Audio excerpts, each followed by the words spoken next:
Hey, it's Kimberlee and welcome back to my channel. I make videos on all things lifestyle on a budget. I haven't been here in so long, or at least in this room in so long. I wanted to bring a video about budgeting because this is a budget lifestyle channel and I feel like I haven't had one of those videos in a really long time or ever. But I wanted to talk about the things that I stopped spending money on because of the pandemic, or thanks to the pandemic in a sense. If you guys are new to my channel, I was out of work for about 7 months or so. March, I don't even know where we are now, March to November, however many months that is. So I really had to scale back massively. And in the end, I feel like now that I am working again, I'm still kind of holding on to those same principles because it did save me money. And it kind of just reminded me of the things that I had in excess that I don't really need anymore, or the things that I was spending my money on that I found better alternatives for. In this video, I'm specifically going to talk about the things that I don't spend money on at all. And then I'm going to talk about the things that I have been spending money on, because you can't have shielded out everything. There's got to be something that increased. So I want to get into that near the end of the video. But for now, let's talk about what did I cut back on.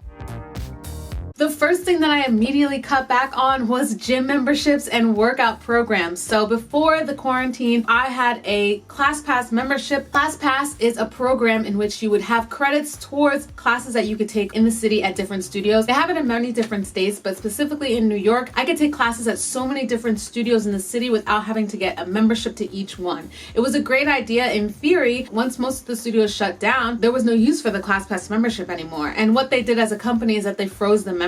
You can still do ClassPass virtual classes, but I felt like it wasn't necessary because I ended up turning to YouTube. All my workouts and my fitness journey that I went on this summer was through YouTube, and they were all free. If you were here right in the shutdown, you would have seen that I did the Chloe Ting 2-week shred, and then I did another Chloe Ting workout right after that. Then I switched over to jump rope and I got really into that. How did I learn about jump rope and what the benefits were and what kind of workouts to use? I used YouTube, and that's how I found my workouts. And then I also found a workout plan on Pinterest of all places. And I did the jump rope workouts for majority of the summer and into the fall. And now the workouts that I use specifically for jump rope include Tony Mitchell, the Phoenix Nation. I absolutely love that one. I literally do that one on the weekends now because that's when I can work out. And then I also was interested in yoga with Kat Meffin. I highly recommend that one as well. And also Mad Fit. And I love that she incorporates weights because I do have 2 8-pound weights. So if you're someone that's actually interested in working out on YouTube and you don't know where to turn to, I highly recommend those. I still do take some dance classes here and there, but the dance class prices have actually gone down because we're doing online classes. So whereas classes used to be about $20 or $22 depending on,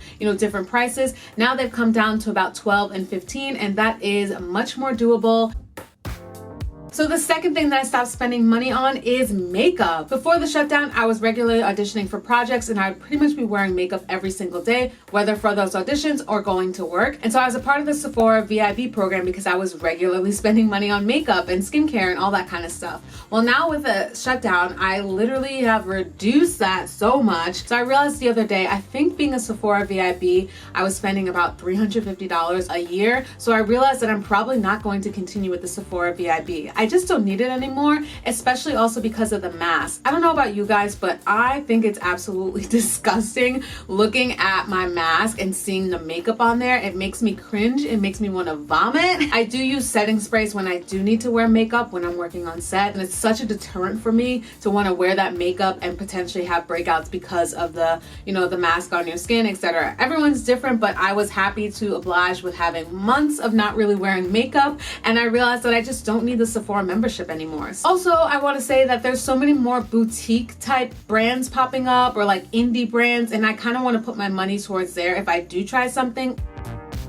The next thing I've cut back major spending on is salon and beauty services. Getting your nails done, getting a facial, brows, whatever. One thing that I got majorly into during quarantine was doing my nails at home and not having to worry about going to the salon. I tried a peel off gel. I've also been doing dip powder, which I absolutely love, and I've gotten so much better at it, by the way. So I'm just doing those services myself. Now, for example, the dip powder kit costs $20. If I was getting my nails done at a salon for probably dip powder powder or maybe gel, it would definitely cost more than $20. So I've majorly saved so much money on that. And I got, I think 1, 2, 3, 4. I think I got 4 different powders. And the same thing with the little gel kit that I got from Amazon. I saved so much money by just buying that, and then I can just reuse it as I go. The only thing I went to the salon for recently was to finally get my brows done, because it had been like 7 months. And since then, in general, I don't really get my brows done that much. I just kind of pluck it and keep on going. And the salon that I go to is about $8 for the brows, so it's really not that much of breaking the bank. And another thing is waxing. So I started to wax at home. There you go, saving money and like not even doing it on purpose.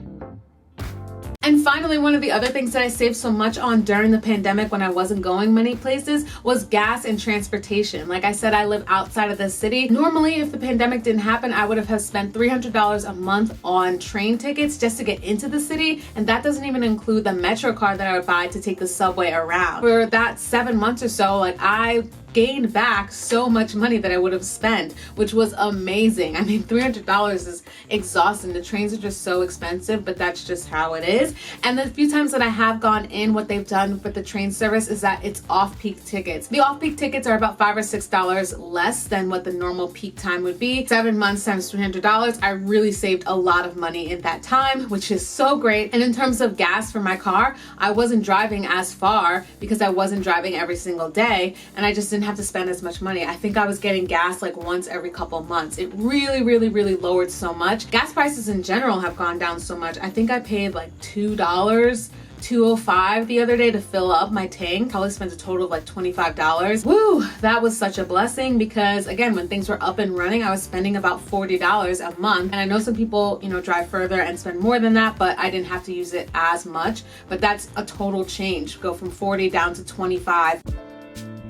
So no gym memberships, no Sephora, no makeup purchases, no salon and spa services, no transportation or gas. Like, what was I spending a lot of money on during this quarantine? If anything, the things that I was spending money on were specifically groceries and fitness clothes. I know, so random. The groceries was definitely a major uptick because I was home so much. I was eating more and had to replenish it. As I was adjusting to buying more groceries, I was just like, oh my God, like please stop eating. But if you're home all day, you know, you're definitely eating more than when you're out the whole week and you just come home for, say, dinner. So because, like I said, I was working out more often, I do buy more fitness clothes, but I do try to wait for a sale, i.e. the girlfriend sale recently. I'm so excited to get those clothes. They're eco-friendly brand. They're usually higher end, but they finally had a 20% off sale, and I dove at the chance for that. So now that I'm back at work, one of the benefits to my job is that they do feed us pretty much almost all the meals, and we're there a really long time, so I actually don't have to spend as much on groceries anymore, which is great because my meals are pretty much covered.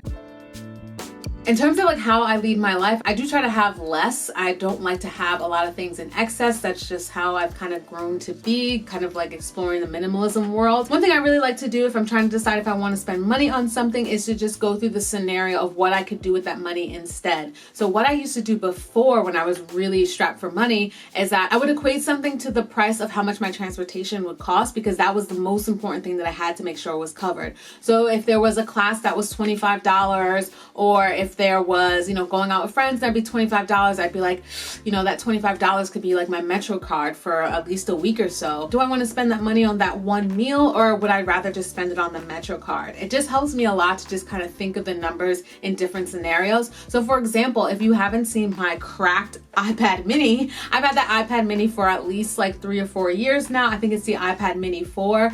As I was working out outside and also filming TikTok videos, I've dropped it many times and it looks a wreck right now, but it still works. So now, before in the pandemic, I was like, I'm definitely not going to get a new one. I can't afford to just drop probably $500 right now. So my scenario is, do I want to spend $500 or so? I don't know how much it costs for the newer one, but what else could I spend $500 on?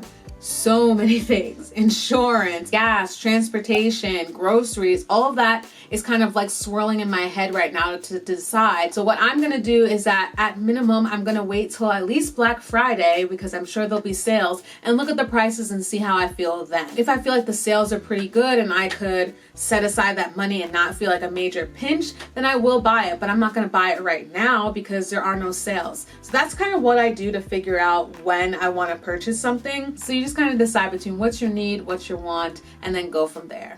But that is it. That's pretty much all of the things that I stopped spending money on because of the pandemic, and the couple of things that I do actually feel like I spend a little bit more on than I would have in the past. Comment down below how the pandemic's been going for you in terms of spending money. What have you increased in terms of purchases, and what are you like, I don't even need to buy this anymore? How do you guys feel about the holidays coming up? Are you kind of dreading it because you don't know if you'll be able to purchase things for people? I will probably be doing small business places or Etsy, or which I did last year, but just more simpler, smaller things, because I think what we've learned, if anything, this year is that it's kind of more about the relationships that you have with people and not necessarily the monetary items, because those could just disappear into thin air. Thank you guys so much for watching, and I'll see you in the next one.